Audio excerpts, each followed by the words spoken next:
حوالے سے مزید بات کریں گے. سینئر تجزیہ کار شاہد میتلا صاحب نے ہمیں جوائن کیا ہے. میتلا صاحب بہت شکریہ آپ کے وقت کے لیے. سعودی سرمایہ کی متوقع سرمایہ کاری کی ابھی ابتدائی شکل ہم دیکھ رہے ہیں. اس سرمایہ کاری میں لازمی بات ہے کہ سعودی عرب کی بھی کچھ شرائط موجود ہوں گی, تبھی بیرونی سرمایہ کاری کا فائدہ بھی ہوگا. جب ملک جمہوری حکومت نہ صرف اپنی مدت مکمل کرے بلکہ جو پالیسیز ہیں ان میں بھی تسلسل موجود رہے, تو آپ دیکھ رہے ہیں کہ جو اب حکومت بنی ہے اپنی مدت پوری کر سکے گی, جن پالیسیز کو لے کر یہ چل رہے ہیں ان میں کنسسٹنسی آ سکے گی. آپ دونوں کا بہت شکریہ. دوسرا جو آپ بات کر رہے ہیں بالکل درست بات کر رہے ہیں. معاشی استحکام کے بغیر جو سیاسی استحکام کے بغیر کبھی بھی معاشی استحکام نہیں اچیو کیا جا سکتا, اور سعودی سرمایہ کاری کے حوالے سے یہ تیسری کمٹمنٹ ہے جو سامنے آ رہی ہے. اس سے پہلے بھی 2 دفعہ کمٹ کیا گیا تھا, لیکن بذات طور پر جو ہمارے سیاسی حالات تھے اس کی وجہ سے سرمایہ کاری نہیں آ سکی تھی. پچھلی دفعہ بھی جب ایم بی ایس نے پاکستان کا دورہ کیا تھا تو اس وقت بھی انہوں نے کمٹ کیا تھا کہ وہ $14 ارب کی آئل ریفائنری گوادر میں لگائیں گے, لیکن اس کو تکمیل کے مراحل تک لے جانے کے لیے ضرورت تھی کہ ملک میں سیاسی استحکام ہو, جو کہ نہیں تھا. آپ نے دیکھا کہ حالات کافی خراب رہے, دھرنے ہوتے رہے, جلسے جلوس ہوتے رہے, اور پی ڈی ایم کی گورنمنٹ بھی احتجاج کا سلسلہ جاری رکھے ہوئے تھی. اس کے علاوہ یہ بھی ہوا کہ عمران خان صاحب کے ساتھ جو سعودی حکومت تھی یا سعودی جو فرما روا تھے ان کے ڈفرینسز بھی ہو گئے, اور اس کی بنیادی وجہ یہ تھی کہ عمران خان صاحب ان ڈپلومیٹک لینگویج بھی استعمال کرتے تھے, اور ان کا بیہیویئر اور جو ڈپلومیٹک پروٹوکولز ہوتے ہیں ان کو بھی ان کی جانب سے فالو نہیں کیا جا رہا تھا. تو یہ تمام ایشوز رہے ہیں, اور ہم نے 2014 میں بھی یہ چیز دیکھی تھی کہ جب چائنیز پریزیڈنٹ پاکستان آنا چاہ رہے تھے اگست 2014 کے بعد, لیکن چونکہ پاکستان کی پارلیمنٹ کے باہر یہ دھرنے ہو رہے تھے, احتجاج کا سلسلہ جاری رکھے ہوئے تھی پی ٹی آئی اس وقت بھی, تو چائنیز جو پریزیڈنٹ تھے شی جی پنگ وہ پاکستان کا دورہ نہیں کر سکے تھے, اور ایک بڑے سرمایہ کاری کا انہوں نے اعلان کرتا تھا. ابھی سعودی عرب کو کوئی 32 ارب ڈالرز کے مختلف پروجیکٹس جو ہیں 25 کے قریب پروجیکٹس ہیں جو ان کو آفر کیے گئے ہیں, جس میں ریلوے لنکس ہیں, گوادر میں بھی کافی سارے پروجیکٹس ہیں.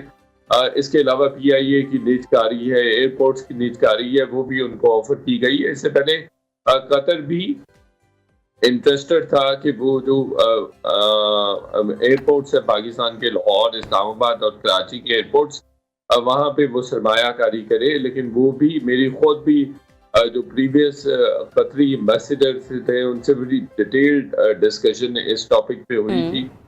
لیکن اس میں انٹرسٹنگ بات آپ کے ساتھ شیئر کروں, ان سائڈ جو ہے ان کا سب سے بڑا گلہ یہ بھی تھا کہ آپ کی بیوروکریسی کام نہیں کرنے دیتی. آپ کی بیوروکریسی بہت ہی ان کوآپریٹو ہے, وہ بالکل بھی انٹرسٹڈ نہیں ہے کہ غیر ملکی سرمایہ کاری کو فیسیلیٹیٹ کیا جا سکے. اور یہ بات بالکل درست ہے کہ ہماری بیوروکریسی کسی کام کی نہیں ہے. میتلا صاحب, یہ کس دور کی ملاقات ہے جس کا آپ ابھی ذکر کر رہے ہیں؟ یہ پی ٹی آئی گورنمنٹ کا آپ ذکر کر رہے ہیں یا پھر کہتے ہیں نگران سیٹ اپ کے بارے میں گفتگو کر رہے ہیں؟ نہیں, میں پی ٹی آئی گورنمنٹ کی بات کر رہا ہوں. بیوروکریسی ہمیشہ سے ایسی رہی ہے. یہی وجہ ہے کہ ابھی پی ڈی ایم کے دور میں ایس آئی ایف سی قیام میں آئی, اس کا عمل قیام میں آیا, ادروائز شاید اس کی ضرورت نہ پڑتی. لیکن ہم نے دیکھا ہے کہ جو موجودہ وزیر اعظم ہیں شہباز شریف صاحب, جب وہ خادم اعلیٰ پنجاب رہے ہیں تو ہم نے دیکھا ہے کہ ان کے دور میں چائنا کے ساتھ کوآپریٹ کر کے بہت سارے منصوبے جو تھے وہ شروع کیے گئے, کولیبریشن کی گئی ٹرکی کے ساتھ, اور بہت سارے جو پروجیکٹس تھے وہ کمپلیٹ ہوئے. تو آپ کو لگتا ہے کہ شہباز شریف صاحب کا جو کام کرنے کا طریقہ ہے, جو طرز عمل ہے, جو ان کی طرز سیاست ہے, وہ بیوروکریسی کو بہت زیادہ سوٹ کرتا ہے؟ تو اب جو دورے ہو رہے ہیں اور جو ایم او یو سائن ہوتے ہیں, آپ کو لگتا ہے کہ وہ فلفل ہو پائیں گے؟ ذریعہ یہ جو پچھلے 16 مہینے